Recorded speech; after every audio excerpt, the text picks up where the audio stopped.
Tu as sûrement loupé pas mal de news du côté intelligence artificielle parce que cette semaine ça a été dingue. Beaucoup d'annonces. Je t'ai préparé un petit PowerPoint, on va couvrir tout ça très simplement, comme d'habitude. On commence par OpenAI parce qu'ils ont complètement lancé la semaine. Ça a commencé avec un nouveau modèle qui s'appelle ChatGPT 4.1. Un modèle seulement disponible sur l'API pour les développeurs. Pourquoi? Parce qu'à l'heure d'aujourd'hui, les développeurs ont le choix entre 4.0 et 4.5. Le problème du 4.5, c'est qu'il est extrêmement cher à utiliser. Donc je pense que pas beaucoup de développeurs ont dû switcher sur 4.5. Donc ils ont lancé une variante ChatGPT 4.1, disponible en trois variantes, 4.1, 4.1 mini et 4.1 nano.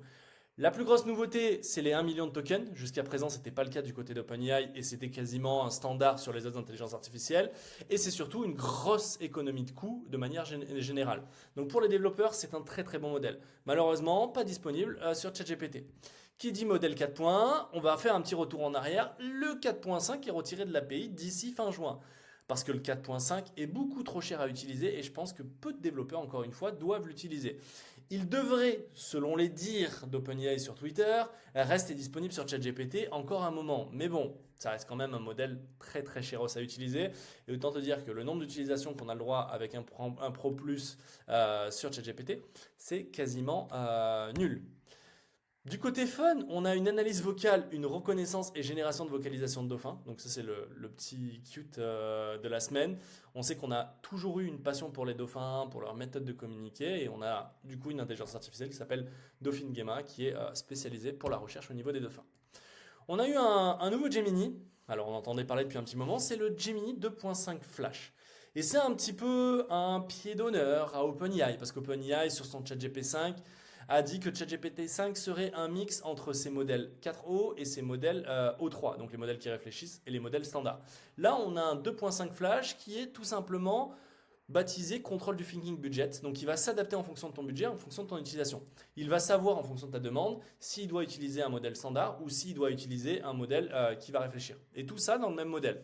Donc c'est plutôt sympa en termes de qualité, surtout en termes de coût. C'est un des modèles les moins chers disponibles sur le marché avec le plus haut taux sur les benchmarks. Toujours O3 un petit peu plus haut que 2.5 Flash, mais ça reste un modèle très très puissant et une latence très très rapide, notamment pour la partie thinking.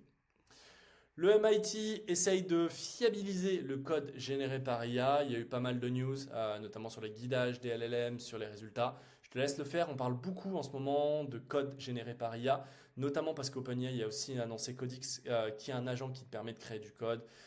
Bref, beaucoup de choses qui vont arriver et on parle notamment d'un projet du côté de Google qui serait un agent qui serait capable de coder quasiment n'importe quelle application. Donc ça va être le sujet là des prochaines semaines d'avoir un software ou un agent IA qui est capable de créer du code et de fiabiliser ce code-là.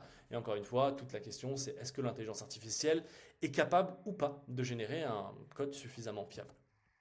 On a Wikipédia aussi qui fait un petit featuring avec Kaggle. Kaggle qui est un petit peu la plateforme de référence quand tu apprends à coder pour avoir des datasets, pour faire des compétitions.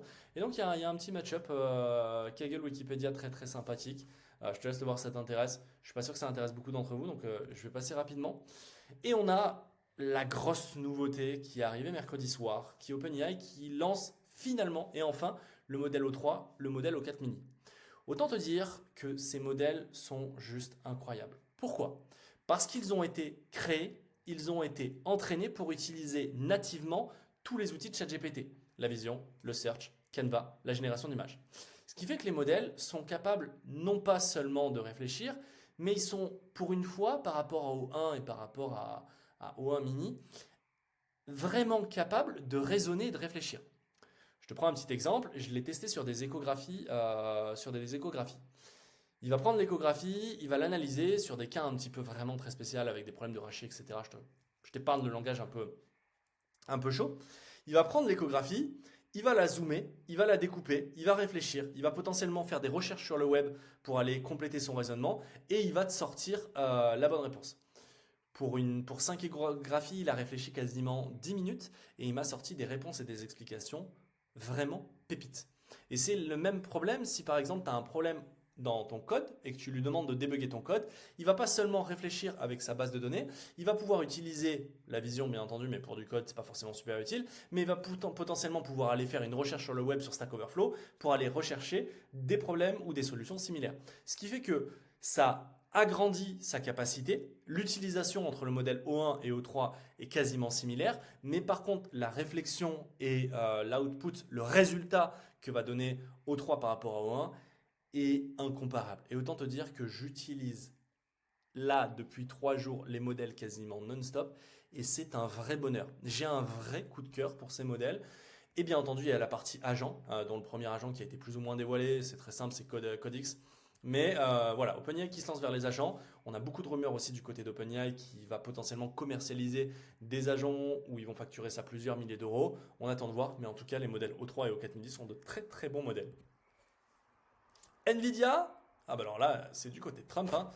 Trump qui est en train d'aller débaucher toutes les entreprises américaines pour rapatrier un petit peu toute la production des produits directement aux États-Unis. Et on sait qu'Nvidia, notamment avec DeepSeek, a été un petit peu dans les rumeurs, dans les embrouilles et dans les dramas.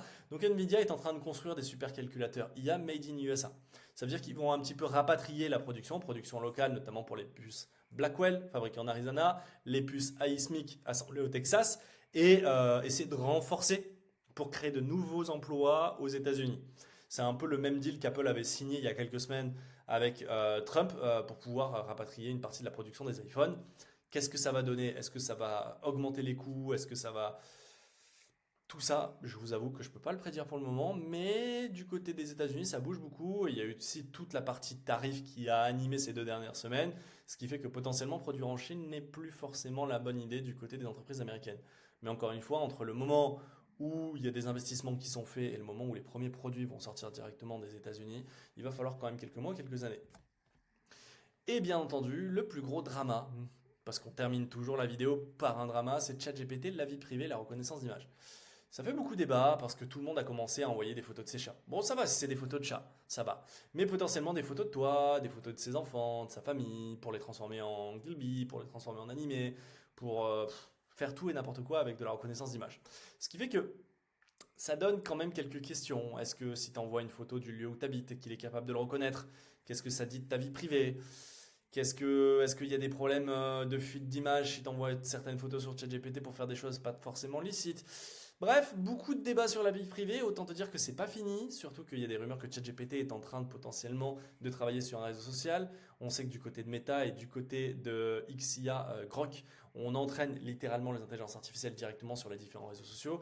Et du côté de ChatGPT, on n'a pas cette matière-là. Donc, est-ce que réellement l'IA est un problème pour la vie privée?